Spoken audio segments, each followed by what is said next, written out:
आज की वीडियो में हम बात करेंगे बिहार सर्किल के एमटीएस पोस्टमैन के 2024 के क्वेश्चन पेपर के मैथ सॉल्यूशन की। तो चलिए वीडियो शुरू करते हैं। फर्स्ट क्वेश्चन है आज की वीडियो का, the average of A B and C is 9, average of B and C is 10, find the value of A B और सी की औसत दे रखी है 9, बी और सी की औसत 10 दे रखी है, ए की वैल्यू हमें बतानी है। तो पहले हमारे पास यहाँ पे क्या दे रखा है, average, average of A B and C कितनी दे रखी है, 9 दे रखी है।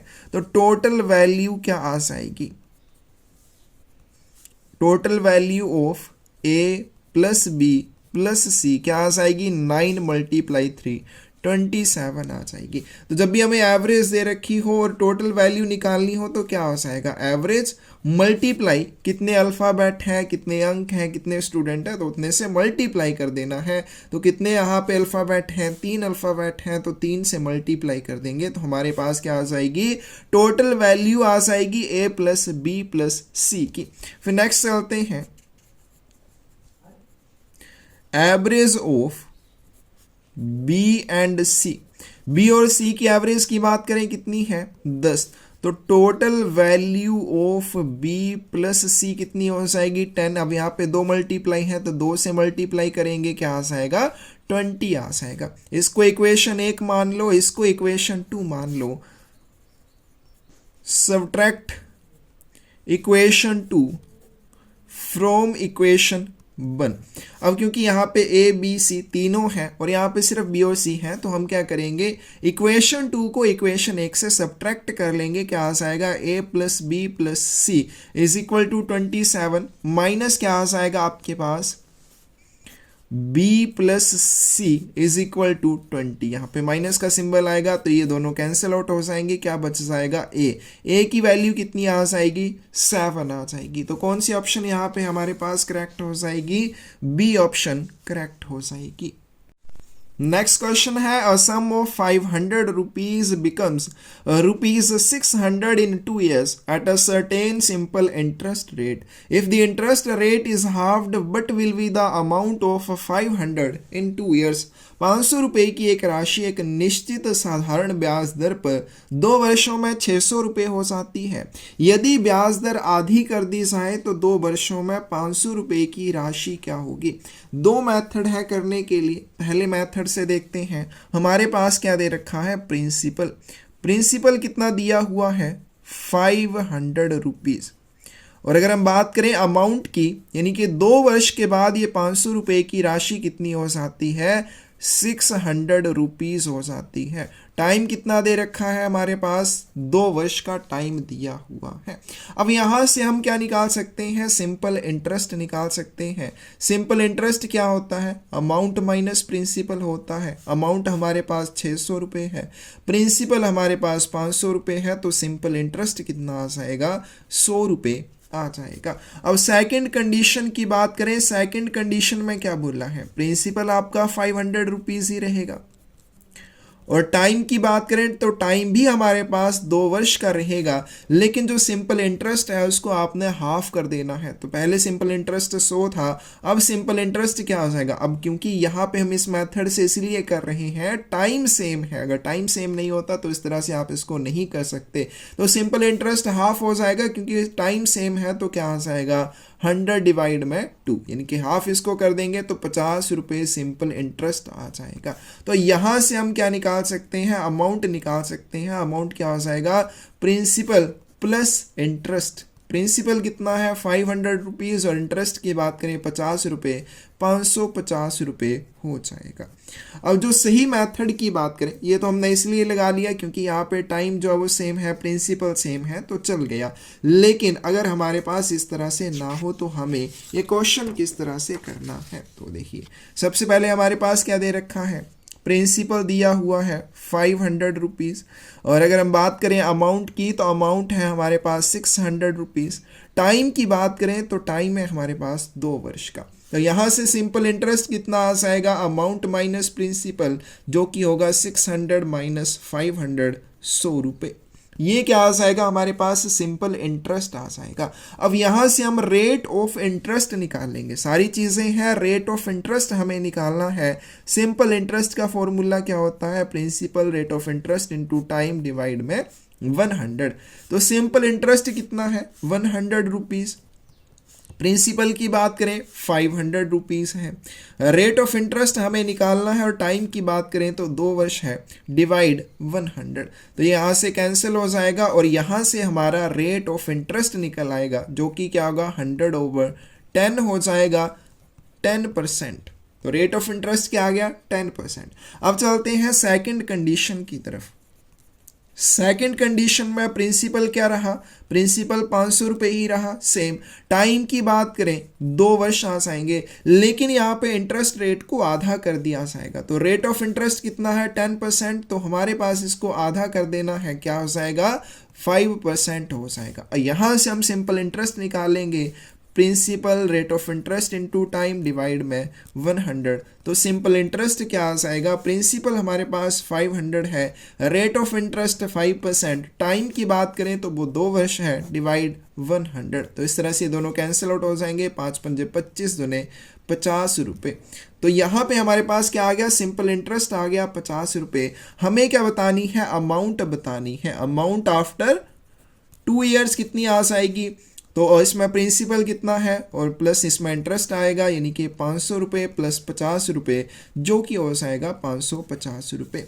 कौन सी ऑप्शन करेक्ट आ जाएगी आपके पास, यहाँ पे डी ऑप्शन करेक्ट आ जाएगी। तो आपने इस मेथड से इस तरह के क्वेश्चन को करना है। पहला मेथड जो हमने किया वो तभी होगा जब टाइम सेम है, प्रिंसिपल सेम है, यानी कि वहाँ पे सारी चीज़ें सेम है, सिर्फ interest rate change, interest rate जो है या इंटरेस्ट सिर्फ चेंज हुआ, इंटरेस्ट रेट चेंज हुआ, तो हम उसको कर सकते हैं उस मेथड से, अदरवाइज यही मेथड से करेंगे। नेक्स्ट क्वेश्चन है, Puneet sold an article for 1750 at a loss of 50%. If Puneet sells the article at a loss of 30%, then what will be the selling price? Puneet ने एक वस्तु को 50% की हानि पर 1750 रुपये में बेचा। यदि पुनीत उस वस्तु को 30% की हानि पर बेचता है तो विक्रय मूल्य क्या हो जाएगा। हमें क्या दिया हुआ है, सेलिंग प्राइस दिया हुआ है, विक्रय मूल्य 1750 रुपये। आगे चलते हैं, लॉस कितना दिया हुआ है, उसको लॉस हुआ 50% का।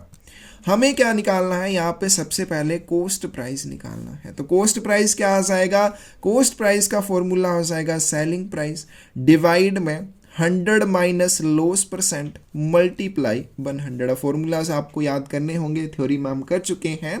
तो सेलिंग प्राइस डिवाइड में 100 माइनस लॉस परसेंट मल्टीप्लाई 100 आ जाएगा। सेलिंग प्राइस की बात करें 1750 रुपये है, और अगर हम बात करें 100 माइनस लॉस परसेंट की, तो लॉस परसेंट है 50 मल्टीप्लाई 100 हो जाएगा। क्या आ जाएगा, 1750 डिवाइड में 50 मल्टीप्लाई क्या आ जाएगा, 100।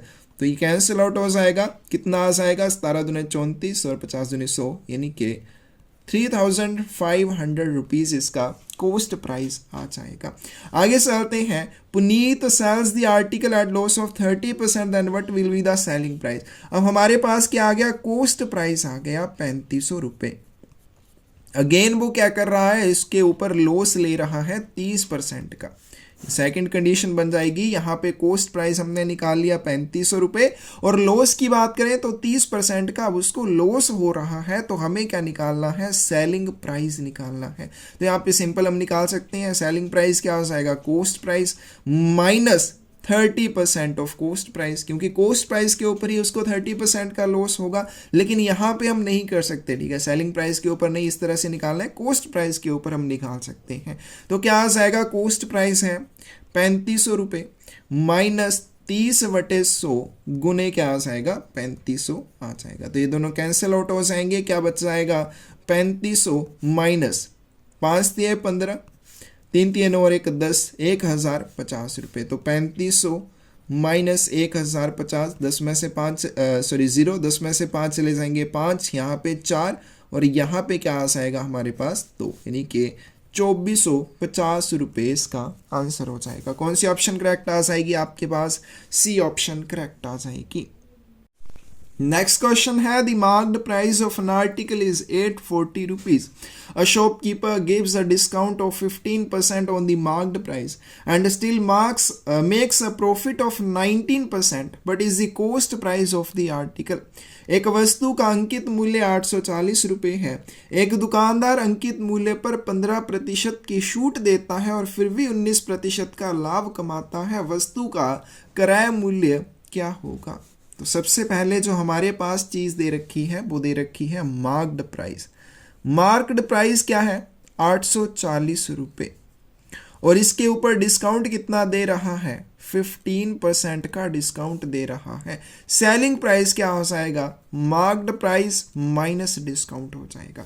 तो यहां से हम सेलिंग प्राइस निकाल सकते हैं. सेलिंग प्राइस क्या आ जाएगा? 840 रुपये माइनस 15% ऑफ 840. क्या आ जाएगा हमारे पास? 840 माइनस 15/100 गुने 840. ठीक है, 5 से चला जाएगा, 5 दिए 15, 5 दूनी 10, 2 से चला जाएगा, 2 चौके 8 और यहाँ पे 42 आ जाएंगे. 3 दूनी 6 और 3 चौके 12, 126 आ गया. क्या आ गया हमारे पास? 840 माइनस 126. 10 में से 6 चले जाएंगे, 4 रह जाएंगे, 3 में से 2 चला जाएगा, 1, 8 में से 7 चले जाएंगे. यानी कि इसके सेलिंग प्राइस की बात करें 714 रुपये है. सेलिंग प्राइस 714 रुपये है तो उसको प्रॉफिट कितना हो रहा है? 19% का प्रॉफिट हो रहा है. हमें क्या बताना है? कॉस्ट प्राइस बताना है. तो कॉस्ट प्राइस क्या आ जाएगा? Selling price divide 100 plus profit percent multiply 100 आ जाएगा. तो यहाँ से हम सेलिंग प्राइस कितना है? 714 और 100 प्लस क्या आ जाएगा? 19 आ जाएगा मल्टीप्लाई 100. तो 714 बटे 119 मल्टीप्लाई 100 आ जाएगा. तो ये कितने से चला जाएगा? 6 से चला जाएगा. यानी कि इसका यहाँ पे कॉस्ट प्राइस कितना आ जाएगा? 600 रुपीज़ आ जाएगा. कौन सी ऑप्शन करेक्ट आ जाएगी? सी ऑप्शन करेक्ट आ जाएगी. नेक्स्ट क्वेश्चन हमारे पास, ये एग्जाम में कैंसिल हुआ क्वेश्चन है. ठीक है, इसकी ऑप्शंस गलत दे रखी हैं तो इसको आप स्किप कर सकते हैं, या फिर करने का मेथड मैं आपको बता देता हूँ. इस तरह का क्वेश्चन आए कि जब भी किसी व्यक्ति की आय पहले 25% बढ़ी है या घटी है जैसा भी है, तो आपने क्या मान लेना है? उसकी इनकम मान लेनी है कि 100 रुपये है. फिर जब 25% बढ़ी तो कितनी हो जाएगी? 125 रुपये. फिर 125 में से क्या होती है? 25% कम हो जाती है. तो इस तरह से आप निकाल सकते हैं आगे जो भी क्वेश्चन में पूछा होगा. नेक्स्ट क्वेश्चन है Anil works 3 times as fast as Sumit. If Smith can complete a work in 12 days independently, then the number of days in which Anil and Smith can together finish the work will be. Anil Smith से 3 गुना तेजी से काम करता है.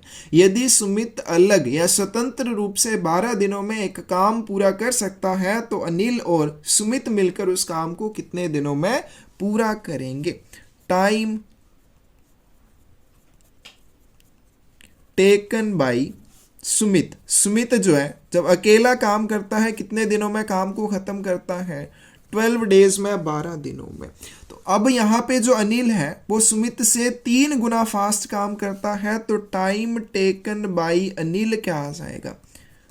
12/3. यानी कि ये 4 दिनों में उस काम को खत्म कर देगा जिस काम को करने में सुमित 12 दिन का समय लगाएगा. तो यहाँ पे S इज इक्वल टू 12 और यहाँ पे A इज इक्वल टू क्या आ जाएगा? 4. इस तरह से.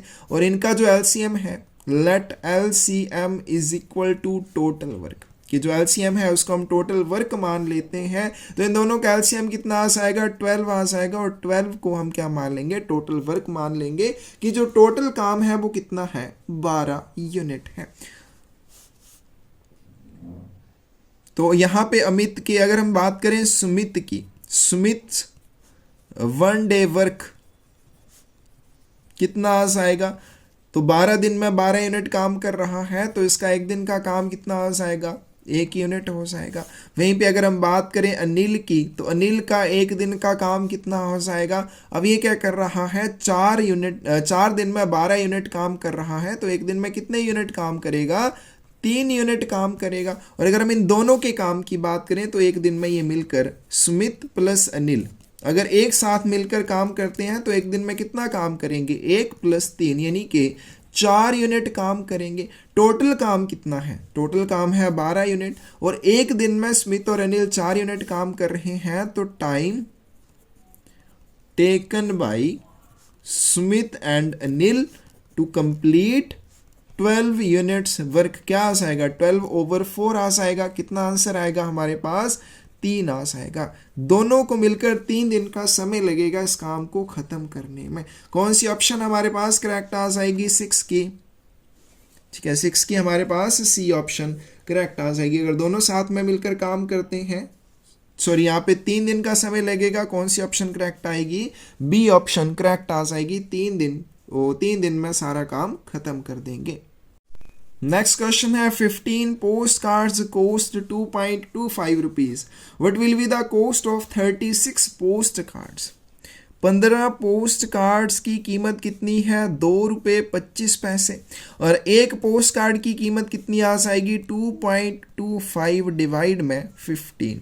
15 एकम 15, ठीक है, 15 एकम 15, 7 रह जाएंगे, 15 पंजे 75, यानी कि 0.15 रुपीज़ का एक पोस्ट कार्ड पड़ा। हमें कितने चाहिए पोस्ट कार्ड, 36 पोस्ट कार्ड चाहिए, तो कितने के पड़ेंगे, 0.15 मल्टीप्लाई 36, तो 36 को 15 से मल्टीप्लाई कर लेंगे, 6 पंजे 30, 3 5 दिए 15 और 18, 36 एकम 36, 0 8 से 14 और 3 2 5, कितने आ जाएंगे, 540। और यहाँ पे 2 स्थान छोड़ के डेसिमल लगेगा, यानी कि यहाँ पे डेसिमल आ जाएगा, 5 रुपये 40 पैसे की 36 पोस्ट कार्ड पड़ेंगे। कौन सी ऑप्शन करेक्ट आ जाएगी यहाँ पे, E option, A option correct आ जाएगी। नेक्स्ट चलते हैं question number 8, simplify 12 + 6 multiply 27 divide 3 + 2 - 16 divide 8 multiply 2। तो सबसे पहले बोर्ड मास के रूल के अकॉर्डिंग हम किसको सॉल्व करेंगे, डिवाइड वाले सिंबल को सॉल्व करेंगे। पहले इन दो सिंबल्स को सॉल्व करेंगे, क्या आ जाएगा, 12 + 6 मल्टीप्लाई क्या आ जाएगा, 9 आ जाएगा। इन दोनों को सिंप्लीफाई करने पर क्या आ जाएगा, 9 आ जाएगा। +2 माइनस इन दोनों को सिंप्लीफाई करेंगे, क्या आ जाएगा, 2 आ जाएगा, मल्टीप्लाई 2। फिर हमारे पास मल्टीप्लाई वाले सिंबल को हमने सॉल्व करना है, तो क्या आ जाएगा, 12 + 54 +2 माइनस 2 गुने 2 4 हो जाएंगे। फिर हमने एडिशन वाले सिंबल को सॉल्व करना है, यानी कि इन तीनों को हम सॉल्व कर लेंगे, क्या आ जाएगा, ठीक है, तो यहाँ पे आ जाएगा आपके पास 12 + 56, तो 12 + 56 कितने आ जाएंगे हमारे पास, 68 - 4 कितना आ जाएगा, 64 आ जाएगा। तो इसका करेक्ट आंसर हमारे पास क्या हो जाएगा, बी हो जाएगा।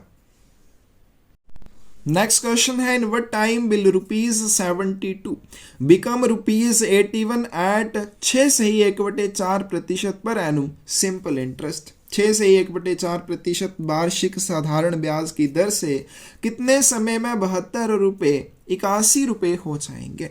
हमारे पास क्या दिया हुआ है, प्रिंसिपल 72 रुपीज़, और साथ में हमें क्या दिया हुआ है, अमाउंट कितनी है, 81 रुपीज़। तो सिंपल इंटरेस्ट कितना बन जाएगा, अमाउंट माइनस प्रिंसिपल कितना होगा, 81 - 72, 9 रुपये हो जाएगा। आगे चलते हैं, रेट ऑफ इंटरेस्ट दिया हुआ है 6 से ही 1/4%, 6 चौके 24 + 1 25/4%। हमें क्या बताना है, हमें बताना है टाइम, टाइम हमें यहाँ पे फाइंड आउट करना है। तो सिंपल इंटरेस्ट के फॉर्मूला में सारी वैल्यूज को पुट करेंगे, क्या आ जाएगा हमारे पास, सिंपल इंटरेस्ट की बात करें 9 रुपये है, प्रिंसिपल हमारे पास 72 रुपीज़ है, रेट ऑफ इंटरेस्ट की बात करें 25/4 है, मल्टीप्लाई क्या आ जाएगा, टाइम जो हमें फाइंड आउट करना है 25/4, और डिवाइड में क्या आएगा, 100। आगे चलते हैं, यहाँ से हम इसको कैंसिल आउट कर सकते हैं 4, तो हमारे पास जो टाइम है वो क्या आ जाएगा, 9 multiply by 4 multiply by 4 divide में क्या आ जाएगा, 72 आ जाएगा। तो 18 आ जाएंगे, 9 दूनी 18 और 2 गुने 2 कितना आ जाएगा, टाइम हमारे पास आ जाएगा 2 ईयर्स का। कौन सी ऑप्शन करेक्ट आ जाएगी, ए ऑप्शन करेक्ट आ जाएगी। लास्ट क्वेश्चन है आज की वीडियो का, if the cost of potato tomato and onion in are ₹20 per kilogram, ₹20 per 500 grams, and ₹12.25 per 250 grams. Then the number of coins of 25 पैसे in the total cost of purchasing. 2 kilo टमाटर हैं, यहाँ पे आपके पास 2 kilo आपने आलू खरीदने हैं, 500 ग्राम आपने टमाटर खरीदने हैं और 0.7 kg आपने प्याज खरीदने हैं, और आपके पास 25 पैसे के सिक्के हैं। इनके प्राइस यहाँ पे दे रखे हैं कि इतने इतने रुपए किलो है या जो भी है। आपने बताना है कि 25 पैसे के आपको कितने सिक्के देने होंगे ताकि आप ये सारा सामान घर पे खरीद के जाकर पकोड़े बना सकें। तो चलिए देखते हैं। सबसे पहले हमारे पास क्या दिया हुआ है, पोटैटो के लिए दिया हुआ है, क्या दिया हुआ है, इसका प्राइस ₹20 पर केजी। पोटैटो का क्या प्राइस दिया हुआ है, ₹20 पर केजी। फिर आगे चलते हैं, टमाटर की बात करते हैं, ₹20 पर 500 ग्राम्स, ₹20 पर 500 ग्राम। वहीं पे अगर हम बात करें ओनियन की, तो ओनियन का प्राइस क्या है, ₹12.25 पर 250 ग्राम्स। अब हमें कितना कितना सामान खरीदना है, हमें चाहिए 2 किलो पोटैटो, 2 किलो पोटैटो चाहिए हमें, यानी कि 2 गुना ₹20, ₹40 के हमारे आलू आ जाएंगे। फिर आगे बात करते हैं, हमें 500 ग्राम टमाटर खरीदने हैं, तो 500 ग्राम टमाटर कितने के आएंगे, ₹20 के। तो 500 ग्राम टोमेटो की बात करें कितने के आ जाएंगे, ₹20 के आ जाएंगे। फिर आगे चलते हैं, हमें खरीदना है 0.7 kg ऑनियन, यानी कि 750 ग्राम हमें ओनियन खरीदने हैं, प्याज खरीदने हैं। अब इनका प्राइस क्या है, इनका प्राइस है ₹12.25, 250 ग्राम आएंगे, ठीक है। अगर ₹12.25 के आप खरीदते हैं तो 250 ग्राम ओनियन आएंगे, तो 750 ग्राम कितने के आएंगे, तो क्या आ जाएगा हमारे पास 12.25 डिवाइड में 250 गुना 750, ठीक है। वैसे तो बहुत सिंपल है, 25 या 75, ठीक है। तो क्योंकि हमें 3 गुना खरीदना है तो यहाँ पे भी 3 से मल्टीप्लाई करेंगे, लेकिन अच्छे से अगर आपने समझना है तो इस तरह से कि 12.25 डिवाइड में 250 और आपको चाहिए 750 ग्राम, तो यहाँ पे ये कैंसिल आउट आ जाएंगे, 25 या 75 क्या आ जाएंगे, 3 पंजे 15, एक रह जाएगा, 3 दूनी 6 के 7, 3 दूनी 6, 3 एकम 3, ₹36.75। ये हमारे पास टोटल आ गया कि हमने 2 किलो पोटैटो खरीदने हैं, ₹40 के आएंगे। फिर हमें 500 ग्राम टोमेटो खरीदने हैं, ₹20 के आएंगे, और हमें 750 ग्राम ऑनियन खरीदने हैं जो आएंगे ₹36.75 के। तो टोटल जो कॉस्ट बनेगी वो कितनी बनेगी, total cost is equal to ₹40 plus ₹20 plus ₹36.75। 40 20 60, 60 30 90, 90 ₹96.75। ये हमारे पास टोटल कॉस्ट आ जाएगी। अब हमारे पास जो सिक्के हैं वो तो 25 पैसे के हैं, तो हमें यहाँ पे ये भी पैसों में कन्वर्ट कर लेना है, क्या आ जाएगा 96.75। अब ₹1 में 100 पैसे होते हैं, तो 96.75 रुपीज़ में कितने पैसे हो जाएंगे, 9675 पैसे हो जाएंगे। ये 2 डेसिमल 2 जीरो से कैंसिल आउट हो जाएगा। हमारे पास टोटल 9675, ठीक है, हमें टोटल 9675 पैसे चाहिए और हमारे पास 25 पैसे के सिक्के हैं, तो क्या आ जाएगा 9675 डिवाइड में आ जाएगा 25। तो इतने आपको सिक्के चाहिए। टोटल कितने सिक्के चाहिए, टोटल कॉइन्स नीड कितनी है, तो यह आ जाएगा 9675 डिवाइड में 25। तो इसको हम कैंसिल कर लेंगे, 5 से रह जाएगा 5, 5 एकम 5, यहाँ से रह जाएंगे 4, 5 9 45, एक रह जाएगा, 5 3 15, और फिर से यहाँ पे 2 रह जाएगा, 5 5 25, फिर से ये 5 से चला जाएगा, 5 3 15, 4 रह जाएंगे, और 5 8 40, और 3 रह जाएंगे, 5 7 35, यानी कि आपको 387 कॉइन्स चाहिए अगर आपने ये सारा सामान खरीदना है और आपके पास 25 पैसे के सिक्के हैं। तो 387 सिक्के आपको चाहिए ये सारा सामान खरीदने के लिए। ए ऑप्शन आपके पास करेक्ट हो जाएगी। तो ये था हमारे पास बिहार सर्कल का एमटीएस पोस्टमैन का 2024 का जो क्वेश्चन पेपर है उसका मैथ सॉल्यूशन। कोई भी डाउट हो कमेंट सेक्शन में आप पूछ सकते हैं। किसी भी एग्ज़ाम के रिलेटेड कोई भी बुक चाहिए, पोस्टल कोई भी आपने एग्ज़ाम देना है, तो उस बुक को लेने के लिए आपको डिस्क्रिप्शन में साइट का लिंक मिल जाएगा, वहाँ से आप ये बुक परचेज कर सकते हैं। इसके अलावा पर्यावरण को बचाने के लिए पौधे लगाने में अगर आप हमारा सहयोग करना चाहते हैं तो इसके लिए भी डिस्क्रिप्शन में आपको एक चैनल का लिंक मिल जाएगा। उस चैनल इसको सब्सक्राइब करके आप हमारे साथ जुड़ सकते हैं, हमारा सहयोग कर सकते हैं पौधे लगाने में और पर्यावरण को बचाने में। धन्यवाद।